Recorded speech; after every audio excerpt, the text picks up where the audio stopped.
College? Wait a minute. College? College? We need Pastor Jack Hibbs' help here. No, we're fine. Oh, look what I found. I found, Mr. Magoo. Hello, Mr. Magoo. You know, that's another thing when you get to the pastor thing there. And right, and you're thinking about the pastors, how much you love them, and how much they remind you of this person and that person. Well, Kenneth Copeland reminds me of Mr. Magoo. He sounds just like the other day. I got a Mr. Magoo cartoon, right? And I played for a friend of mine, Mr. Magoo and Kenneth Copeland side by side, and they sounded identical. Whoa! Their laugh, everything. One time, you know how I came to that was I was asleep, and I heard Kenneth Copeland's voice, and while I was asleep, I said, "He sounds like Mr. Magoo." I thought it was Mr. Magoo, and when I woke up completely, it was Kenneth Copeland. Honor that comes from God only. That kind of honor. You know what kind of honor it is? I have a greater witness than that of John. How can that be so? For the works which the Father hath given me to finish, the same works that I do, bear witness of me that the Father hath sent me. And the Father himself, which hath sent me, hath borne witness of me. Ye have neither heard his voice at any time, nor seen his shape. And ye have not his word abiding in you.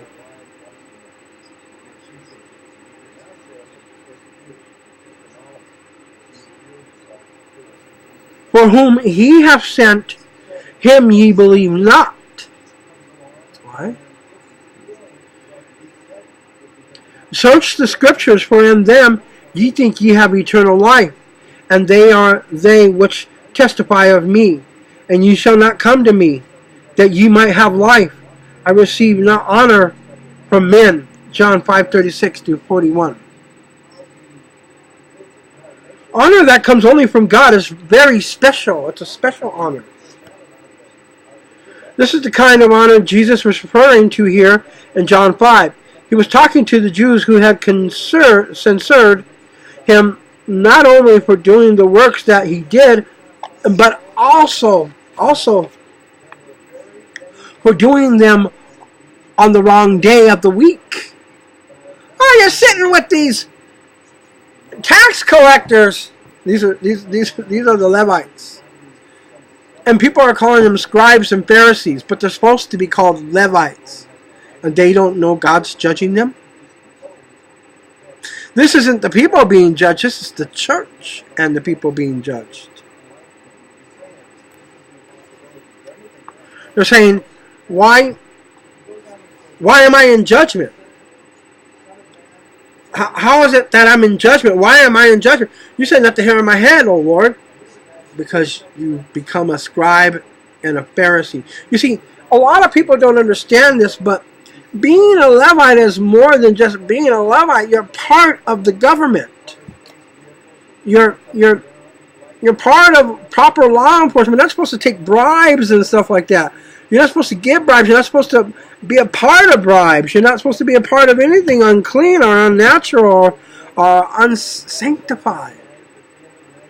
And these men and women are taking part in acts and things they shouldn't be. We're not talking about the drug dealer down the street who you given a covenant partnership with in the church so that they can become sober, because that's what you're supposed to be doing. That's not what we're talking about at all. We're not talking about the drug dealer who's repented of his sins, or the man who killed somebody down the street and he's taking refuge in your church until he can get proper attorneyship or whatever. We're not talking about that. We're talking about pastors who are literally taking bribes. That's what these Levites were doing. So they called them scribes and Pharisees. They were no longer being called Levites. But they didn't know they were being judged by God. And as a result of this, they were part of the government. So what happens? What happens? they get judged. And the people get judged along with them. Here's the ugly part about that, though. The really ugly part is that when you think about a scribe and a Pharisee and all that that's taking place, you don't think that the Levites would be taking bribes. But when you read Susanna in Daniel 13 and 14, you find out they were doing just that. They were stealing from God. They were taking bribes from and they allowed other judges to come into to Jerusalem, Israel, and other little cities and counties there, and they allowed them to take part in judging because they said, "Oh, it wasn't a fair judgment." Well, you wanted to come upon my people. It's not going to be fair. You should have knew that. So they allowed them to have their own judges, and that's what happened. They went into captivity, kind of like what America is doing today with ISIS and Islam.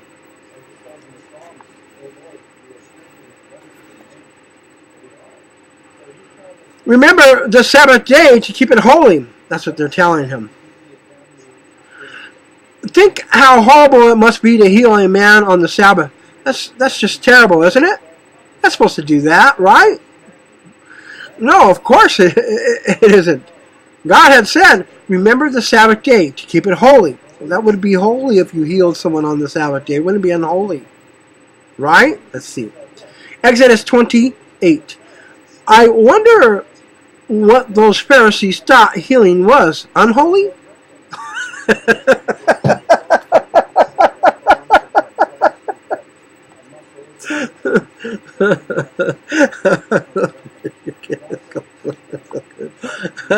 That's how twisted the minds of men can get when you get corrupted. I get so corrupted. I pick up one of these books and think it's a bag of marijuana. Right? Oh, I'm going to try to roll this up and smoke it. Oh.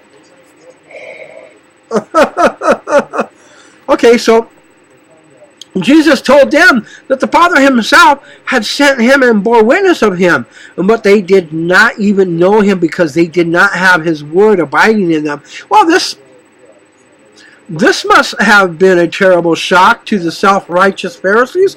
They spent a lot of time reading the scriptures and felt very confident in their own understanding. You get that? You get that? Yeah, it's kind of like that guy who knocked my tooth out. I just got a new tooth put in. This is the third one. Gosh, duty doggone. It's really dangerous out here, guys. Be careful.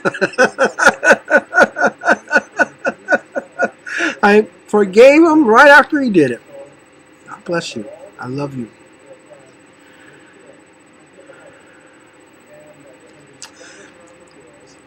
This must have been a terrible shock to the self-righteous Pharisees, or the righteous Levites. No, of course not. No.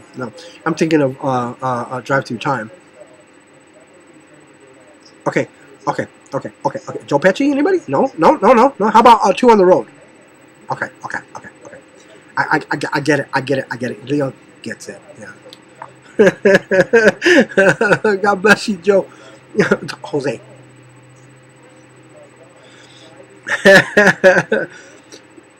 You are looking in the Word, searching for eternal life, Jesus said. But before he said that, they spent a lot of time reading the scriptures and felt very confident in their own understanding. What does that mean? You are looking in the Word, searching for eternal life, Jesus said, and here I am. The very scriptures you are studying testify of me. You don't know me? See, they had Jesus in the flesh, and we've seen him in the candlesticks, especially in Sardis. But we're going to see him face to face in Philadelphia. Are you ready for that? And in Laodicea, he's going to knock on their door. He's going to come right to the door. You think, oh, it's just knocking on the door of the heart. No, that's the seventh candlestick. Jesus Christ is going to pull you right out of here if you receive him.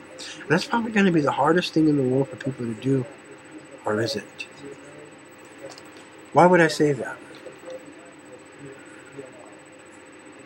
He went on to tell them, you say you are searching for life, but you won't come to me that you might have life. I don't receive honor from any of you. This is a terrible indictment to make about anyone, that he does not give honor to the Son of the living God.